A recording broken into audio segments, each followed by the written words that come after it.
Alhamdulillah, salatan wa salaman ala rasulillah, amma ba'du. Anakku sekalian, apa kabar semuanya pada hari ini? Mudah-mudahan dalam keadaan baik, sehat walafiat. Mari sebelum kita memulai pembelajaran hari ini, kita awali dengan menyambungkan diri kita dengan bertawassul kepada Nabi Muhammad SAW, para sahabatnya yang akan kita pelajari dalam SKI atau Sejarah Kebudayaan Islam ini. Mudah-mudahan apa yang akan kita pelajari ini besar manfaat dan barokahnya untuk kita, dan kita bisa meneladani apa yang telah dirisalahkan oleh para pendahulu kita, pada Nabi Muhammad dan para sahabatnya. Lahumul Fatihah. Bismillahirrahmanirrahim. Terima kasih anakku sekalian. Setelah kalian menonton video atau tayangan di minggu kemarin, Ustaz akan coba menjelaskan tentang apa yang ada dalam hikmah dalam video tersebut. Setelah kalian menonton Sejarah Kebudayaan Islam, bagaimana kondisi masyarakat Islam pada waktu itu, mungkin dapat kita petakan dakwah Nabi Muhammad, yaitu ada periode Mekah dan juga periode Madinah. Dalam periode Mekah bisa kita petakan bagaimana kondisi bahasa Arab sebelum diutusnya Nabi Muhammad, biografi Nabi Muhammad SAW, misi kenabian dan kerasulan Nabi Muhammad SAW sebagai rahmatan lil alamin. Setelah kalian nonton, bahwa dapat kita gambarkan kondisi masyarakat Mekah sebelum Islam, apa saja di situ, mulai dari kepercayaan masyarakat Mekah sebelum Islam, kondisi sosial masyarakat Mekah sebelum Islam, kondisi ekonomi masyarakat sebelum Islam, kondisi politik masyarakat Mekah sebelum Islam. Ini videonya sudah bisa ditonton di linknya kemarin. Kalau kita perhatikan, memang kepercayaan masyarakat Islam, masyarakat Mekah sebelum Islam, memang pada awalnya adalah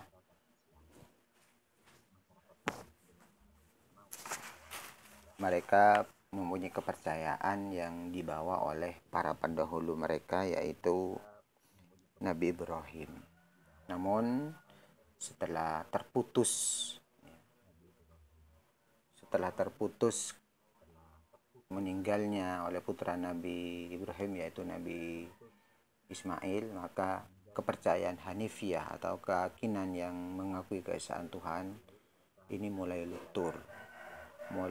Kondisi kepercayaan masyarakat ini mulai carut marut, sudah mulai jauh dari ajaran Nabi Ibrahim alaihissalam. Ketika terputus tersebut, kerasulan dari Nabi Ismail, masyarakat Mekah mulai pindah menyembah selain Allah Subhanahu wa taala. Proses perpindahan kepercayaan itu berawal dari Ammar bin Lubai, seorang suku Khuza'ah. Dia mempelajari kepercayaan itu dari Syam, Syria, saat dia melakukan perjalanan. Ammar bin Lubai mempelajari dan membawa berhala ke Mekah bernama Hubal, pimpinan berhala seperti Lata, Uzza, dan Manna yang diletakkan di Ka'bah. Nah, di samping ini bisa kalian lihat kondisi Mekah, gambaran kondisi Mekah pada waktu. Di dalamnya ini terdapat 4 berhala ya, yang diletakkan di masing-masing sudut. Di antaranya ada Lata, Uzza, dan Manna ya. Mereka patung-patung yang atau berhala-berhala yang paling besar yang disembah oleh masing-masing kabilah Arab. Jadi setiap kabilah mempunyai berhala tersendiri. Nah, pada saat itu berhala karena tidak muat di dalam Ka'bah sehingga diletakkan di luar, yang kurang lebihnya jumlahnya mencapai 360 berhala yang mengelilingi Ka'bah. Di antara beberapa nama patung ialah Wud, berhala yang disembah oleh suku Kaib di Daumatul Jandal. Ada Suwa adalah sesembahan Huzail. Ada Yahud, sesembahan suku Murad, kemudian berpindah ke Bani Watifah di lereng bukit yang terletak di kota Sabah. Ada Ya'uq adalah sesembahan dari suku Hamdan, Nasr sesembahan suku Himar, dan keluarga Zikila. Nama-nama itu nama-nama orang soleh di zaman Nabi Nuh alaihissalam. Setelah mereka wafat, setan membisikkan kaum yang soleh supaya dibuat patung-patung mereka di tempat-tempat pertemuan dengan sebagaimana sesuai dengan nama-nama mereka. Di samping kepercayaan terhadap penyembah berhala, ada kepercayaan lain yang berkembang di Mekah, yaitu menyembah malaikat, menyembah jin, ruh, atau hantu. Adapun faktor penyebab penyimpangan dari ajaran Nabi Ibrahim ialah adanya kebutuhan terhadap Tuhan yang selalu bersama mereka, terutama saat mereka membutuhkan. Kecenderungan yang kuat mengagungkan leluhur yang telah berjasa, terutama kepada kabilah nenek moyang mereka. Rasa takut yang kuat menghadapi kekuatan alam yang menimbulkan bencana mendorong mereka mencari kekuatan lain di luar Tuhan. Ketika mendekati kedatangan Islam, beberapa orang berusaha melepaskan diri dari penyembahan terhadap berhala yang menyembah ajaran tauhid yang dibawa oleh Nabi Ibrahim. Di antara mereka adalah ada Waraqah bin Naufal, ada Umayyah bin Sa'd, ada Qusaidah, ada Utsman bin Huwais, Abdullah bin Yazid, dan Zainal bin Umar. Nah, di tengah kekacauan, kecarut-marutan kepercayaan itu, maka di saat itu pula Allah melahirkan seorang utusan, ya, seorang utusan yang nantinya akan dipersiapkan oleh Allah untuk mengembalikan agama ketauhidan kepada Allah, ya, sebagaimana ajaran yang telah diajarkan oleh Nabi Ibrahim para pendahulunya, yaitu di saat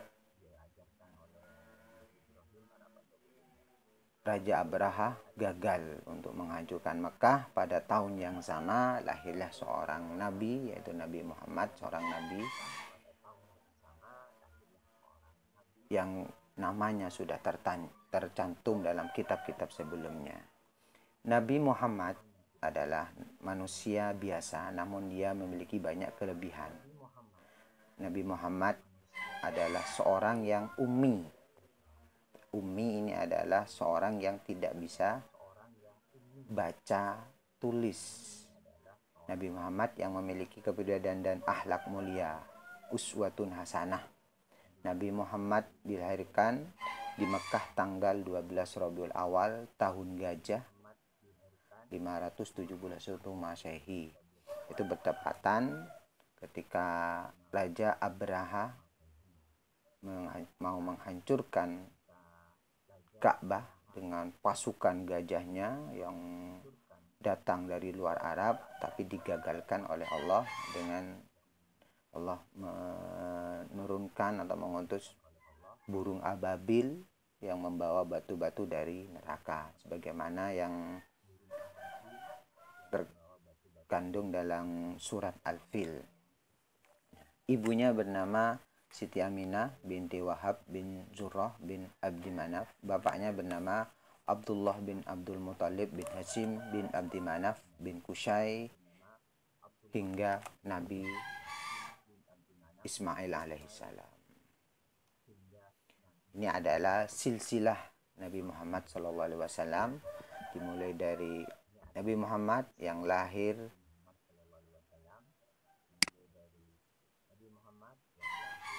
di 570 Masehi. Bapaknya ada Abdullah, dia ada Hamzah, Abbas, Abu Lahab, Abu Talib, dan Haris. Ini adalah paman beliau. Kakeknya adalah Abdul Muthalib, Hashim, Abdul Manaf, dan Qusay. Mungkin kalian sering mendengarkan lagu yang mulai terkenal untuk mengenal silsilah Nabi Muhammad, ya, rohatil asyaru tashdu dan seterusnya, itu adalah cerita tentang silsilah Nabi Muhammad Sallallahu Alaihi Wasallam. Maka dari itu, coba kalian setelah menonton video ini buatkan silsilah dari keturunan kalian sendiri, dimulai dari kamu, ya, nanti ayahnya siapa, dari ibunya siapa, terus ayahnya, kakek dari ayah siapa, kakek dari ibu siapa, terus sampai ke atas. Atau bisa jadi bisa nyambung antara ayah dan ibu atau tidak. Minimal kalian nanti sampai 5 keturunan, dari kamu, ayah kamu, kakek kamu, ayah dari ayah kamu, dan buyut kamu, sampai di situ. Ini setidaknya kalian itu tahu leluhur kalian itu siapa.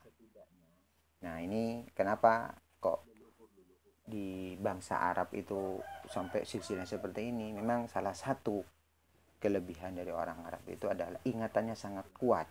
Mereka sangat mengenal leluhur mereka, sehingga tidak maka bukan suatu hal yang hal yang lumrah ketika mereka mengagungkan para nenek moyang mereka. Demikian, coba kalian dibuatkan silsilah kalian sendiri setelah menonton video ini. Setidaknya kalian tahu siapa kakek dan nenek kalian. Kurang lebihnya mohon maaf. Assalamualaikum warahmatullahi wabarakatuh.